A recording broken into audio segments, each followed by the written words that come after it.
Profesor Níger Caldone fue profesor universitario durante muchos años, fue diplomático, pero no ha dejado la docencia y sobre todo la escritura. ¿Por qué el tema de las fronteras es el título de su último libro? Pues mire, Julio, hablar de fronteras es un tema sin fronteras. Claro. Pareciera paradójico. Sobre todo en Venezuela, que tiene indefinición de fronteras. Exactamente. Y tú, más que yo, te acordarás de aquella época Claro. en que estuvimos juntos en lo que se llamó el Grupo Fronteras. Que eran militares y civiles unidos trabajando por el tema. El presidente, si mal no recuerdo, era el doctor José Ignacio Arnal. Claro, claro. Sí, estaba el general Olavarría también militar. También estaba, sí, justamente, ¿no? Y hacíamos allá, dábamos conferencias y bueno, era una época en que el país venezolano vivía los temas territoriales y, por supuesto, los temas fronterizos. Tú tuviste también un centro de estudios latinoamericanos en la Simón Bolívar, ¿no? Claro, yo fui por 5 años el director del Instituto de Altos Estudios de América Latina. Con el doctor Burey Rivas. Cuando él lo dejó, sí. ¿Hablaron allí también y escribieron sobre fronteras? Por supuesto que sí. La segunda edición de mi libro que tú acabas de mencionar se hizo justamente en ese instituto cuando el doctor Borelli era su director. Director. Y ahora la tercera. Ahora, claro, uno compara el ambiente de aquella Venezuela en cuanto al interés por la frontera y por el territorio. Y hoy en día estamos en otras ondas, ¿no? No estoy comparando, ni mucho menos, ¿no? Pero siempre hay peligro en perder el territorio fronterizo. Bueno, no, perder, ahí tenemos un ejército, tenemos una fuerza armada al día. ¿Viste lo que pasó en el mar, en el Atlántico, con el barco aquel que mandaron a Los guyaneses. los guyaneses, sí. Y estaban explorando petróleo y territorio venezolano. Estaban explorando, sí, sí. Y ahí mismo, pues, la Armada Nacional lo llevó a Margarita, pues ya prácticamente así amarrado, sí. Así, perder... Es decir, esa frontera no está clara, Sí. la frontera atlántica en el caso de Guyana.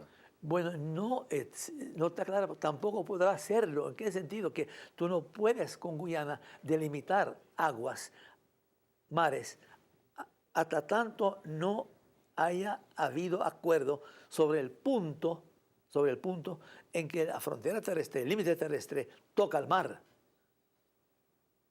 Es decir, si va a delimitar el territorio marítimo, la zona económica, que emana de dos soberanías costeras, pues, y no estamos de acuerdo en qué punto Eso quiere decir que el laudo arbitral de 1899 puede ser declarado nulo para revisar la frontera. No, es que digamos, el desarrollo del derecho del mar y la aplicación del derecho del mar sobre una supuesta futura y potencial delimitación marítima es una cosa y el laudo pues, es otra, ¿no? Pero por supuesto siempre estamos enfrente del Acuerdo de Ginebra y las obligaciones que de él demanan. O sea, Inglaterra reconoce que hubo algo raro en ese laudo y abrió el Acuerdo de Ginebra, ¿no? Bajo la presión del gobierno venezolano de la época. Doctor Caldera era el presidente. No, era el doctor Leoni. Leoni fue el momento. Claro, sí, el doctor Caldera. Sí, Caldera firma el protocolo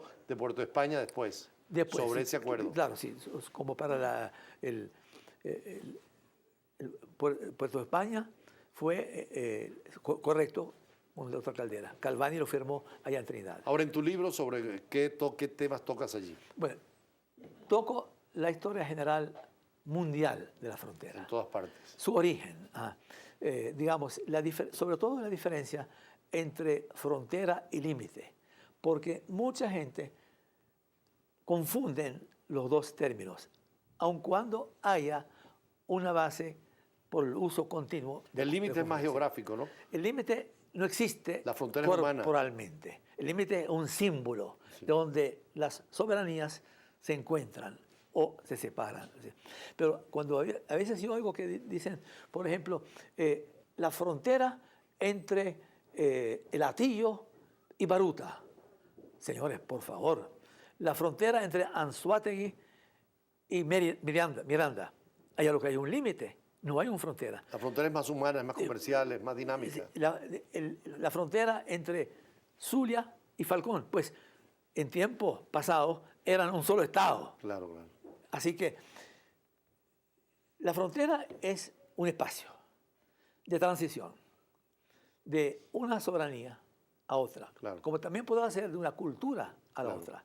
Pero la frontera, digamos, formal, internacional, es una cosa y otra son los límites intraprovincianos dentro de los distintos estados. ¿Por qué esa frontera y esos límites han generado tantos conflictos y guerras? Muchas razones. Para eso tenemos que volver a la historia de la frontera. O sea, digamos, ¿desde cuándo están los estados delimitando fronteras? Tenemos que volvernos al siglo XVII, más o menos. ¿Verdad?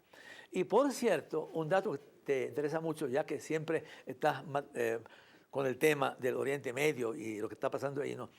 El primer tratado binacional entre dos potencias para delimitar fronteras fue entre el Imperio Otomano y el Imperio Persa. Claro. Hablo del Tratado de Soab, con Z, en 1639, 20 años antes del Tratado de los Pirineos entre España y Francia. Y 30 años, otra vez 9, en 1689, entre China y Rusia, conocido como el Tratado de Nerchinsk. O sea, desde esa época ya el Estado Nacional, los Estados nacionales perciben la importancia de delimitar. Ahora es con la Revolución Francesa cuando realmente se establece el Estado Nacional que conocemos, ¿no?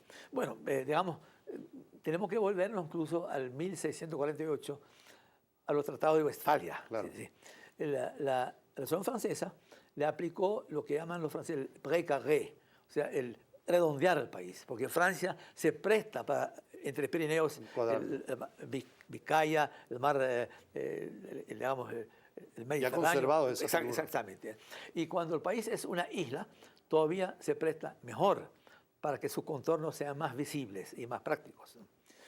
Ahora, el desarrollo de las tesis ligado a la geopolítica tomó un cariz un poco, digamos, extremo con las tesis alemanas de geopolítica antes de la Segunda Guerra Mundial. O sea, mi frontera llega donde llega mi raza, mi pueblo.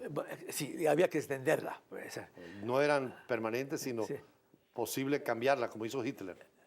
Haushofer, exactamente. Y lo más importante en eso es que después de la Segunda Guerra Mundial y aquella cláusula en el primer artículo que habla de las guerras y tantas pérdidas humanas, etc., ¿no? Hubo un consenso antes de manera espontánea a nivel mundial de respetar la frontera y no seguir jurungándola más Claro. con pleitos y con reclamaciones que pudieran llegar a guerra, ¿no? Europa podría decirse que hoy en día tiene la frontera definida totalmente. La tuvo hasta que llegó Ucrania. Ucrania, actualmente, y Crimea. Y Putin ahora que les quitó un Exacto, pedazo de la tuvo. territorio. A eso quiero llegar yo, sí. Ajá. A eso quiero llegar. La fuente de todo eso es justamente nuestro libertador Simón Bolívar, cuando con su mente tan lúcida entendió que las fronteras después de la independencia irían a crear problemas entre los países. Eso es el famoso tipo sidenti juris. Exactamente. Lo que tenías tienes que seguir teniendo. Exactamente, ¿no? Esa fórmula la aplicaron los estados africanos a través de la Unión Africana, Claro. cuando se funda en Addis Abeba, en el 63. Y en el año 64 toman una resolución donde se obligan los estados africanos a respetar las fronteras de los demás países. Por eso cuando usted habla precisamente de Ucrania, vamos a ver la nota precisamente sobre Ucrania, que es muy importante porque, como usted dice, ahí se rompe, ¿no, profesor Caldones? Toda la temática de lo que son las fronteras. Sí. Usted dice que hasta ahora Europa tenía su frontera fija. Correcto. Veamos esta nota donde siguen los problemas en el caso de Ucrania. Adelante la nota. Ucrania se replanteará sus compromisos con el este del país tras los comicios celebrados el domingo por los separatistas prorrusos. Según afirmó este lunes el presidente del país, Petro Poroshenko, esas pseudoelecciones son una violación grosera del protocolo de Minsk firmado entre Kiev y los separatistas y prometió replantearse su plan de acción. El Consejo de Seguridad Nacional y Defensa se reunirá el martes para abordar, entre otras cosas, la suspensión de la ley que otorgaba un estatuto especial a los bastiones separatistas. Mientras los bombardeos regresaron a Donetsk. La Unión Europea lamentó que las elecciones en el este constituyan un nuevo obstáculo en la senda hacia la paz y criticó a Moscú por reconocer los comicios. Por su parte, el viceministro de Exteriores ruso pidió a Kiev que pusiera fin a las operaciones militares en el este y que hablase con los insurgentes en igualdad de condiciones. Bueno, en América Latina esto afortunadamente no ha ocurrido, pero hay reclamos por las Malvinas en el caso de Argentina, hay reclamos de Colombia y Venezuela en el caso del Golfo, de Venezuela, hay la situación de Guyana. ¿Podemos ir con paz y con negociación llegando a una solución?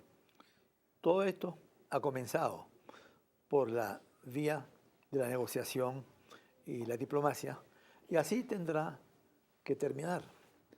En América Latina ya se acabó la época de las guerras fronterizas. La última fue la prolongada en 3 o 4 etapas entre Ecuador y Perú, de la batalla de Tarqui, donde justamente Sucre dijo que la justicia de Colombia es la misma antes que después de la batalla, esa famosa frase, ¿verdad? Bueno, eso se acabó. Ya estamos entendiendo que el camino de la negociación es que no va a llevar a paz, integración y más unión. Pero usted dice que hay que tener conciencia del tema fronterizo, hay que difundirlo. ¿Su libro dónde pueden conseguirlo? En la Universidad Simón Bolívar, en el Equinoccio, que es la editorial de nuestra universidad. Sí. Bueno, muchísimas gracias, profesor Caldones, por este encuentro, que siempre es grato conversar con usted sobre su embajada en Turquía, que fue tan importante, y su docencia, sobre todo en el tema de frontera. Caldones Nuegüeit, ex embajador de Venezuela.